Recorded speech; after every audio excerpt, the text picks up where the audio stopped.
Kom ons maak ons oë toe en dan bid ons saam.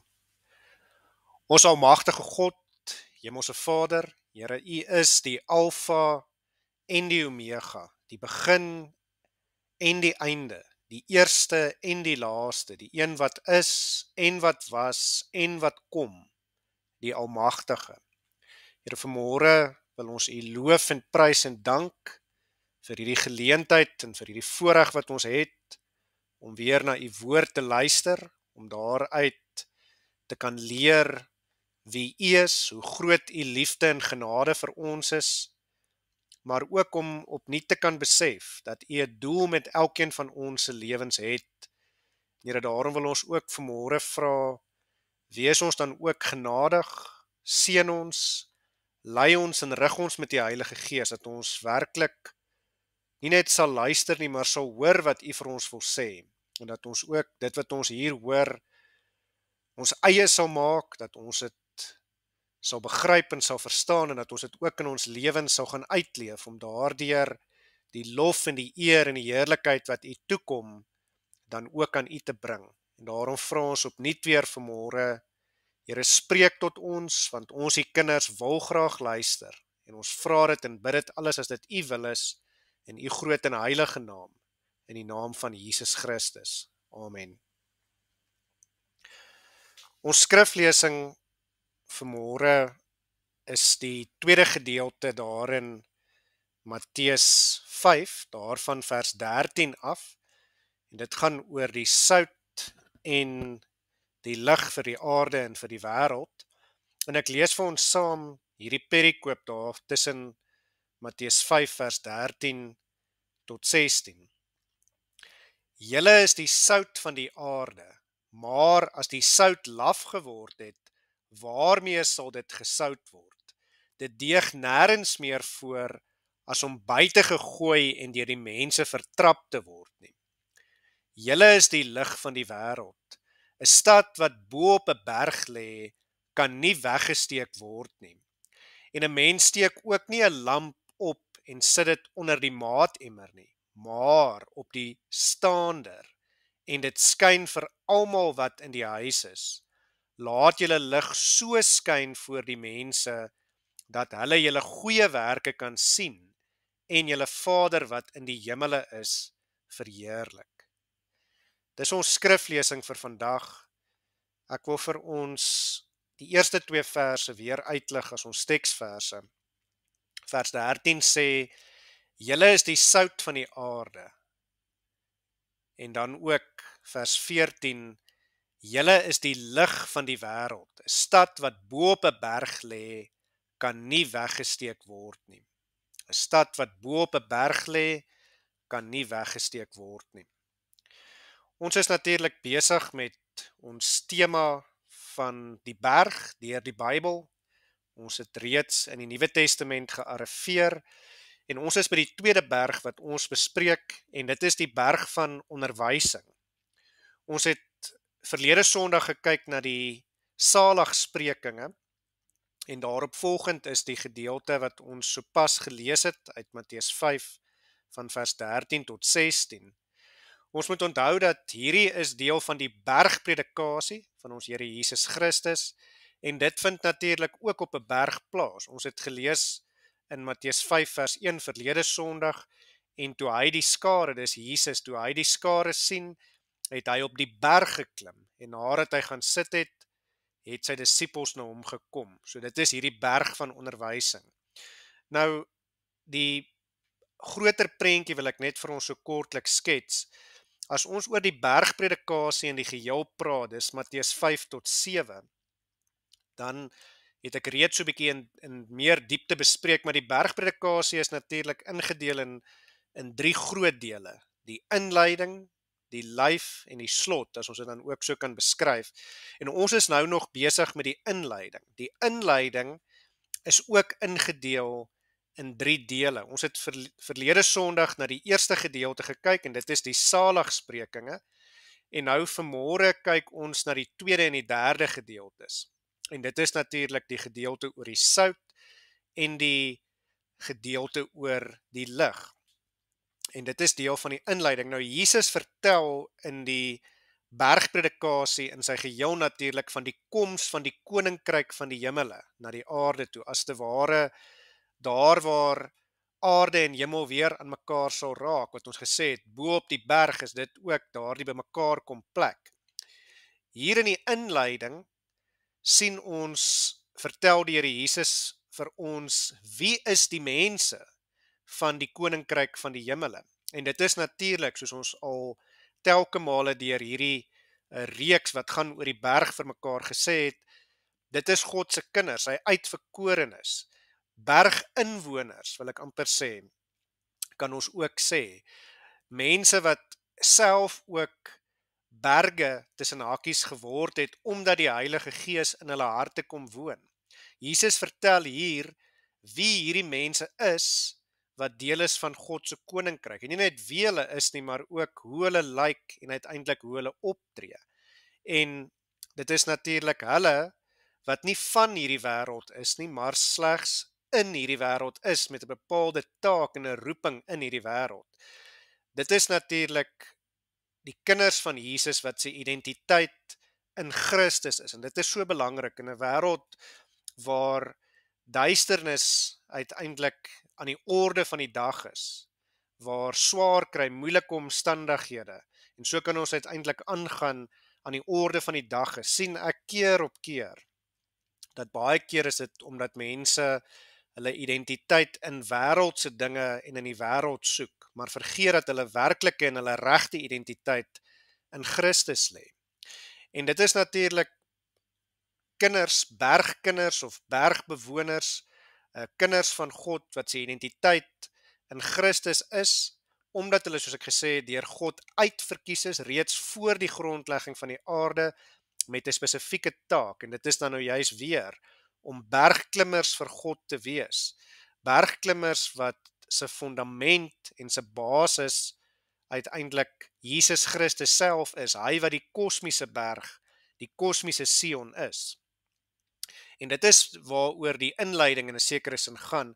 Nou net om kortliks te sê, die res van die bergpredikasie, die hoofgedeelte in die middel, gaan natuurlik oor geregtigheid, as ek dit in een woord kan opsom, en dit is waar Jesus uiteindelik sy volgelinge oproep om ook in geregtigheid te lewe, en dan is daar weer 3 gedeeltes wat gaan oor die wet en die profete, oor geloof en praktyk of geloofspraktyke, en dan weer oor regte verhoudings, en elkeen van hulle is ook weer opgedeel in 3 dele, en dan kry ons natuurlik die slot, en met die slot of die afsluiting gaan dit weer oor die gedagte van, nou dat julle dit gehoor het, dan roep Jesus die mense op om ook te reageer op dit wat hulle pas gehoor het in die bergpredikasie. Maar dit is die groter buitelyn. Kom ons gaan terug na ons gedeelte. Ons kyk vanmôre na die tweede en die derde gedeeltes van die inleiding. Soos ek gesê, die tweede gedeelte is eintlik om sout te wees, en die derde gedeelte is om lig te wees. En vanmôre wil ek hê dat ons ook moet verstaan wat Jesus eintlik ook hier beskryf, is Jesus sê, ek kom sê vir julle, of ek kom wys vir julle hoe die werklike goeie lewe uiteindelik lyk, hoe die lewe van kinders wat deur my uitverkies is, in wie se harte die Heilige Gees woon, kinders wat bergklimmers en self ook berge is, wie gegrond is op die kosmiese berg Jesus Christus, hoe hulle lewens uiteindelik lyk. Dit is die werklike goeie lewe, en wat Jesus hier sê is, dis wat ek uiteindelik vir julle kom wys. En dit begin natuurlik hier waar Jesus sê in ons eerste teksvers dat ons moet sout wees vir die aarde. Nou, sout is baie belangrik hier in antieke tye, in die tyd van die Bybel, was sout baie belangrik, en sout was natuurlik 'n baie duursame item, en dit het 'n baie belangrike funksie gehad, naamlik om kos te bewaar of te preserveer en dit lank te laat hou. So baie kosse soos byvoorbeeld vleis is in sout ingelê sodat dit nie sou vrot word nie, want daar was nie in daardie tyd koelkamers en yskaste soos wat ons vandag het nie. En daarom word sout in die Ou Testament veral geassosieer met God se langdurende, behoudende, preserverende verbondsverhouding met die volk Israel. ek wys vir ons op 'n paar gedeeltes. In Levitikus 2 vers 13 lees ons byvoorbeeld, en jy moet al jou spysoffers met sout berei, en jy mag die sout van die verbond van jou God by jou spysoffer nie laat ontbreek nie. By al jou offers moet jy sout bring. In Numeri 18 vers 19, al die offergawes van die heilige dinge wat die kinders van Israel aan die Here afgee, gee ek aan jou en jou seuns en jou dogters saam met jou as 'n ewige insetting. Dit is 'n ewige soutverbond voor die aangesig van die Here vir jou en jou nageslag saam met jou.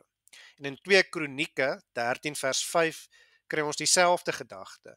Behoort julle nie te weet dat die Here, die God van Israel, die koningskap oor Israel aan Dawid vir ewig gegee het, aan hom en sy seuns as 'n soutverbond nie. So die gedagte by soutverbond is dat dit bewaar en preserveer en dit is langdurend. So dit is die gedagte daaraan. Nou, met ander woorde, hier gaan dit oor die verbondsverhouding wat Israel uiteindelik met God het, maar nie net dit nie, dit gaan oor hierdie verbondsverhouding wat Israel na die wêreld moet bring, en deur sout te wees, deur hierdie verbondsverhouding uit te leef, is Israel besig Ou Testamenties en ons Nuwe Testamenties om smaak aan die wêreld te gee. Maar nog dieper as dit, om die wêreld te beskerm of te preserveer of te behou, as ons dit dan so kan sê ook. So, soos wat sout kos preserveer, moet Israel van ouds en ons as die nuwe Israel deur die geloof, soos wat Galasiërs 3 dit vir ons leer, die aarde preserveer deur die verbond van God te hou. En deur in die verbond van God as verbondskinders van God te leef, sodat ons daardeur uiteindelik smaak aan die wêreld kan gee. So die verbond dus deur die Bybel is 'n baie belangrike tema, en dis iets wat ons nie moet vergeet nie. Die verbond is natuurlik hierdie beloftes wat God aan die mens maak, en hierdie beloftes, hierdie verbondsbeloftes, ja, daar stipulasies, maar dit kom uit God se genade alleen, en ons moet dit nie mis nie. Maar dan wat ons ook moet verstaan is, volgens die profete van die Ou Testament, het die Ou Testamentiese volk Israel natuurlik die verbond van God geskend en verbreek, en daarom het hulle, soos wat sout laf word, het hulle lawwe sout geword, en daarom het hulle geen meer doel gehad nie. En dit is dan ook hoekom ons moet verstaan, hoekom God toegelaat het dat hulle vyande hulle vertrap, soos wat lawwe sout geen doel het behalwe as om vertrap te word nie, en daarom is hulle in die ballingskap natuurlik weggevoer. Maar hier kom Jesus, Nuwe Testamenties, en hy sê nadat die volk in ballingskap weggevoer is, omdat hulle laf geword het, so sout wat laf is en geen meer doel het nie, kom Jesus nou en hy kom as die koning van 'n nuwe verbond, en hy kom kondig 'n nuwe verbond aan, 'n nuwe geleentheid. En hy is die een wat die nuwe verbond en die nuwe geleentheid bring en dit aan ons bied. Natuurlik deur sy sterwe vir ons aan die kruis en sy oorwinning vir ons oor die dood. En vir elkeen wat in hom glo, word hierdie nuwe verbond dan ook werklikheid. Vir elkeen wat in hom glo, word dit moontlik om dan nou ook sout te wees wat smaak gee aan 'n smaaklose wêreld vol sonde. So ons word dus opgeroep om as verbondskinders uiteindelik hierdie nuwe verbond van Jesus se liefde en genade te gaan uitleef in 'n smaaklose donker wêreld, en so weer uiteindelik smaak te bring in hierdie wêreld en hierdie wêreld te preserveer, as ons dit dan ook so kan stel. En dit bring ons dan by die tweede gedeelte wat ons vandag behandel, eintlik die derde gedeelte van hierdie inleiding. En dit is natuurlik dat hy sê ook vir ons in die daaropvolgende vers dat ons lig moet wees vir hierdie wêreld. So 'n stad op 'n berg word uiteindelik deur almal gesien. So hier is dit belangrik dat ons moet verstaan, Jesus gebruik hier wanneer hy praat van die lig wat moet skyn, ons moet soos 'n stad op 'n berg wees. In my gedagtes is dit 'n berg met 'n in die donker in 'n stad wat se ligte skyn vir die res van die wêreld onder uiteindelik om dit te sien. Wat hier gebeur is Jesus gebruik die beeld wat Jesaja die profeet reeds in die Ou Testament gebruik. En hy bou uiteindelik daarop met hierdie beeld van julle moet julle lig laat skyn en dan uiteindelik sluit hy daarby aan en hy sê soos 'n stad wat op 'n berg is, want 'n stad op 'n berg kan nie verberg word nie. Kan nie weggesteek word nie. So wat Jesus dan hier uiteindelik ook kom sê, is hy gebruik hierdie beeld van Jesaja wat sê dat God se hemelse koninkryk eendag na die aarde sal neerdal en dit is natuurlik wanneer die aarde en die hemel ontmoet. Dit is waar die berg die ontmoetingsplek is tussen hemel en aarde. En dit is natuurlik daar waar Jesus se voete weer aan die aarde sal raak, weer ek wil amper sê aardse bodem sal slaan, omdat die aarde natuurlik die voetbank van sy voete is, soos wat Jesaja 66 vir ons leer. Jesaja 60 vers 13 sê ook, die heerlikheid van die Libanon sal na jou toe kom en die sipres, die plataan en die denneboom almal saam om te versier die plek van die heiligdom, en hier is die belangrike gedeelte, en ek sal die plek van my voete heerlik maak. En in Jesaja word dit ook vir ons duidelik gemaak en ons word opgeroep om soos die Ou Testamentiese volk Israel, ons wat die nuwe Israel is deur die geloof soos Galasiërs 3 leer, om uiteindelik die blye boodskap van die evangelie vir die wêreld te verkondig, om uiteindelik die blye boodskap van die lig Jesus Christus wat na die wêreld gekom het, uiteindelik ook uit te straal na die wêreld daar buite en dit te verkondig. In die gedeelte wat ons al 'n paar keer gelees het in hierdie reeks in Jesaja 40 vers 9, dit die gedeelte waar die woord evangelie vandaan kom, o Sion verkondiger van goeie boodskap. So dit is evangelie, die goeie, die blye boodskap. Klim op 'n hoë berg, o Jerusalem, verkondiger van goeie boodskap. Hef jou stem op met mag, hef dit op, wees nie bevrees nie. Sê aan die stede van Juda, hier is julle God. En dan in Jesaja 49 vers 6 kry ons dieselfde gedagte. Dit is God het gesê, dit is te gering dat u my knegt sou wees om op te rig die stamme van Jakob en terug te bring die gespaardes in Israel. Ek het u gemaak tot 'n lig van die nasies om my heil te wees tot aan die eindes van die aarde. So hy sê eintlik hier God se groter doel was nooit net die volk van Israel nie, maar Jesus is daar om die lig te wees vir alle nasies. En dit laat ons natuurlik dink aan die verbond met Abraham daar in Genesis 12 vers 3, om 'n seën te wees vir al die nasies, vir al die geslagte van die aarde. Maar so ook in Jesaja 60 se eerste 3 verse kry ons dieselfde idee, dieselfde gedagte. Staan op, word verlig, want jou lig kom, en die heerlikheid van die Here gaan oor jou op. Want kyk, die duisternis sal die aarde oordek en donkerheid die volke, maar oor jou sal die Here opgaan en sy heerlikheid sal oor jou gesien word en nasies sal trek na jou lig en konings na jou stralende opgang. So hier word dit uiteindelik gesê, God se lig sal deur sy kinders uiteindelik skyn na die wêreld toe. Staan op en word verlig, sê Jesaja 60 vers 1, want jou lig kom en die heerlikheid van die Here gaan oor jou op. So dit is die belangrike gedagte daar. Verder wat ons hier moet raak sien, is Jesus vat hierdie beloftes van Jesaja en hy maak dit van toepassing op hom en sy volgelinge in die tyd van die Nuwe Testament, en dit geld daarom natuurlik ook vir ons, want ons is ook sy volgelinge, ons is ook sy disippels. Jesus sê as te ware, hy is die berg waarop hulle staan, hy is die rots, ons het al vir mekaar gesê, Sion beteken ook rots, en hulle is die stad wat op hierdie rots, op hierdie berg uiteindelik gebou word, en ons gaan later weer by hierdie selfde gedagte aansluit, die wyse man bou sy huis op die rots. Maar hy sê verder vir hulle, sy wonderbare lig skyn deur hulle tot die nasies. En Weereens kan ek sê, dit kom terug na Genesis 12 vers 3, dat deur Abraham se nageslag die seun van die Here na alle nasies sou kom. En dit is ons taak, dit is waarvoor ons opgeroep word, om uiteindelik die berg te bly klim, sodat ons lig al hoe helderder kan skyn, hoe hoër ons uiteindelik opklim, sodat die wêreld ook na ons kan kyk en die lig van God wat deur ons skyn, omdat ons bergbewoners is, omdat ons sy kinders is, uiteindelik ook na die wêreld kan kom.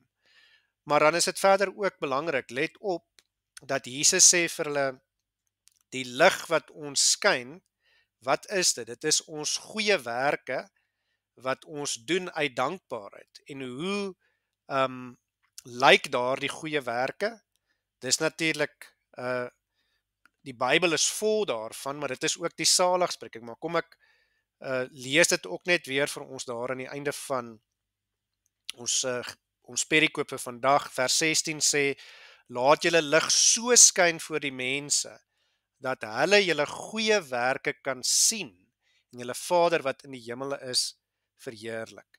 So dis baie belangrik, dit wys ook vir ons op God se genade. Hierdie goeie werke word nie vir ons gesê, dat julle lig so skyn vir die mense, dat hulle kan sien dat julle julleself deur julle goeie werke red nie. Nee, sodat hulle julle goeie werke kan sien en julle Vader verheerlik, wat in die hemele is. Met ander woorde, God het ons reeds gered, ons doen hierdie goeie werke net om God te verheerlik, maar hierdie goeie werke is ons lig wat skyn.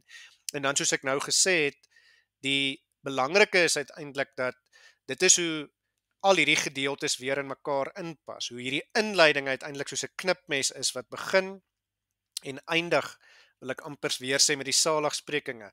Hoe lyk hierdie goeie werke? Onder andere is dit die saligsprekinge in Matteus 5 wat ons verlede Sondag gelees het. Vers 3 sê, salig is die wat arm van gees is, want aan hulle behoort die koninkryk van die hemel. So mense wat besef dat hulle God nodig het, soos ons gesê het, wat arm van gees is. Vers 4 sê, salig is die wat treur, want hulle sal vertroos word. Weereens, dit is hoe daai goeie werke uiteindelik lyk. Ons het vir mekaar gesê, dit beteken ons moet sonde besef en sonde berou hê, ons moet treur oor ons sonde, dan sal ons getroos word deur Jesus wat vir ons sondes kom sterf het en vir ons oorwin het. Maar is ook mense wat troos, die wat vertroosting nodig het. Mense wat vertroos deur die blye boodskap van die evangelie te verkondig. Ja, ons is hartseer, maar hier is hoop in die blye boodskap van die evangelie. Vers 6 sê, salig is die wat honger en dors na die geregtigheid, want hulle sal versadig word. Dis hoe die goeie werke lyk. Ons moet honger en dors na geregtigheid. Ons moenie meer sonde doen nie. Ons moet 'n begeerte hê vir reg en geregtigheid om te geskied. En ons moet ook besef, ons is nie geregtig nie, maar is net Jesus wat ons geregtig maak voor God. En met daardie besef sal ons nie hoogmoedig wees nie, maar sal ons nederig uiteindelik bly.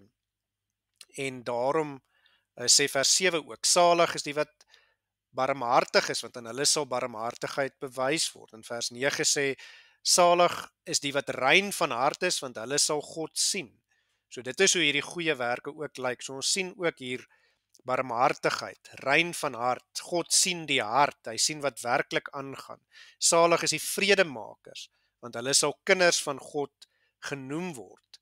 So ook die wat vrede maak, dis hoe hierdie goeie werke uiteindelik lyk. En salig is die wat vervolg word ter wille van die geregtigheid. So weer eens, honger en 'n dors na geregtigheid, want aan hulle behoort die koninkryk van die hemele. Salig is julle wanneer die mense julle beledig en vervolg en valslik allerhande kwaad in julle spreek om my ontwil. So weer eens, die wat die ander wang maar weer draai, en ons sal nog daarby uitkom, en nie bereid is om stil te bly nie, maar te sê, slaan my maar eerder op die ander wang, maar ek sal die waarheid verkondig. Ek sal die blye boodskap soos 'n lig bo van 'n berg af bly verkondig. Ek sal sout in hierdie wêreld wees, en as jy my op die een wang wil slaan daaroor, dan draai ek maar die ander wang, maar ek sal nie ophou nie.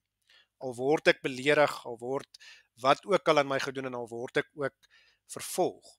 En dan sluit hy natuurlik dit wat ons verlede Sondag gelees het af, deur te sê, verbly en verheug julle, omdat julle loon groot is in die hemele, want so het hulle die profete vervolg, wat voor julle gewees het. So, weer eens in aansluiting by, en onthou, ons verstaan dit nie vandag nie, maar die oorspronklike hoorders het dit duidelik verstaan. Dis hierdie verbintenis, soos ek sê, wanneer Jesus praat van die lig, dan is dit wat Jesaja gesê het. Hulle sou dit geweet het, en deur hier weer by die profete uit te kom, maar die goeie werke wys terug na die saligsprekinge, en die saligsprekinge sluit af deur te sê die profete is so vervolg en so behandel, omdat dit is hoe hulle geleef het, hulle het goeie werke gedoen, dis die goeie lewe wat ons na toe moet streef.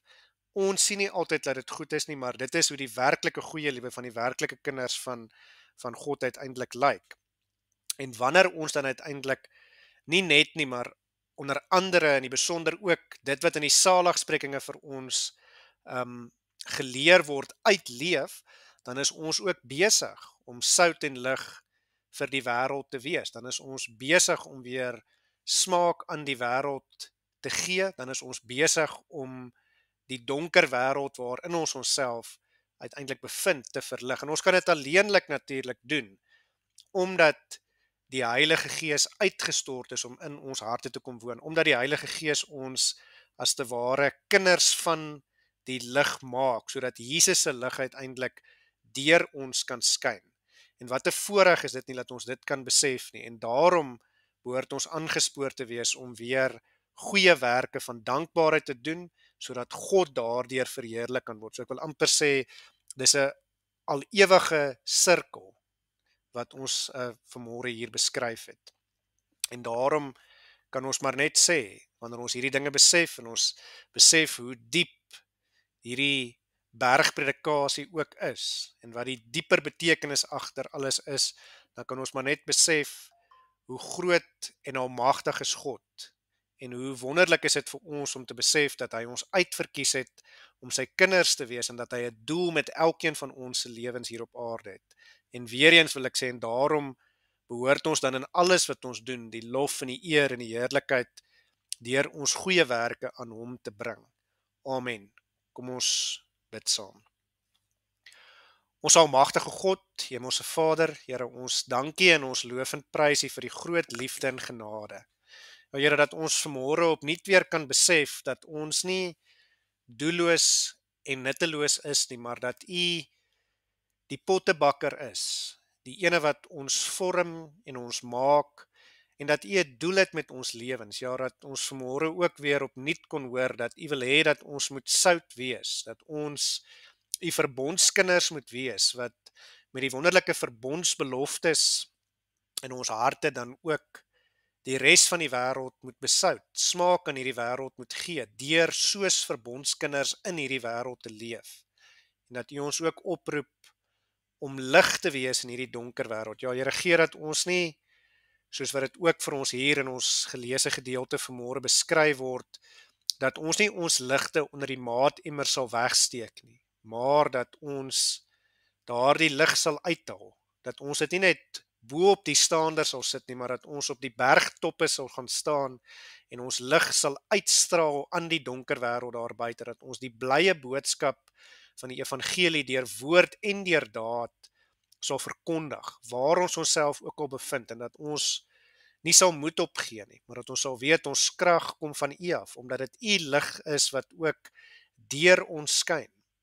Al gaan dit ook met ons swaar, nou word ons ook bespot en vervolg, soos die profete voorheen, maar dat ons nie sal moed opgee nie, omdat ons weet ons krag kom van U af. U staan aan die bopunt, en ook hoe nader ons aan U klim, met hierdie wêreld, met ons lewe waar ons bergklimmers vir U is, hoe helderder sal ons lig ook skyn, en hoe helderder kan U lig ook deur ons skyn. Here, dankie dat ons kan weet, maak nie saak wie ons is, hoe oud of hoe jonk ons is, wat ons omstandighede is en waar ons onsself bevind nie, maar dat ons altyd kan weet, U is vir ons so lief, dat U Seun na ons gestuur het, hy wat die bringer is van die nuwe verbond, van die nuwe testament, van 'n nuwe bedeling, van die koninkryk van die hemele, en dat U ons nie net deel gemaak het daarvan nie, maar dat U ook daar binne 'n doel het vir ons, dat U ook vir ons wil gebruik as sout en lig, as gesandte, om ook die blye boodskap te verkondig, sodat soos ons dit ook gelees het daar uit Jesaja, sodat die wêreld ook die lig sal sien, en sal aanstroom en sal aankom om ook daardie lig te ontvang. Here, dankie vir die groot voorreg dat ons instrumente in U hand kan wees en dat ons daardeur kan weet U het 'n doel met ons lewens, dat ons 'n doel het in die groot verlossingsplan met die wêreld. Ons as swak, nietige sondaars, dat U ook vir ons wil gebruik in die groot verlossingsplan. Here, dankie vir die groot liefde en genade vir ons. Here, ons vra in hierdie tyd met die winter waar baie van ons siek is, waar ons probleme het met ons gesondheid, wil ons vra, Here, hou U hand van bewaring oor ons, gee vir ons rustigheid, gee vir ons vrede, en Here, ons smeek ook, maak vir ons gesond, en bring vir ons genesing, Here, lei ons deur elke dag, dat ons dan ook in hoop en geloof aan U sal vashou, en dat ons ook werklik oral waar ons onsself bevind, in alle omstandighede, dan ook sout en lig vir U sal wees. En dit vra ons en bid ons nie omdat ons dit verdien nie, nie uit ons eie krag uit nie, maar alleen uit U krag en U liefde en U groot genade vir ons, in die naam van Jesus Christus, ons verlosser. Amen.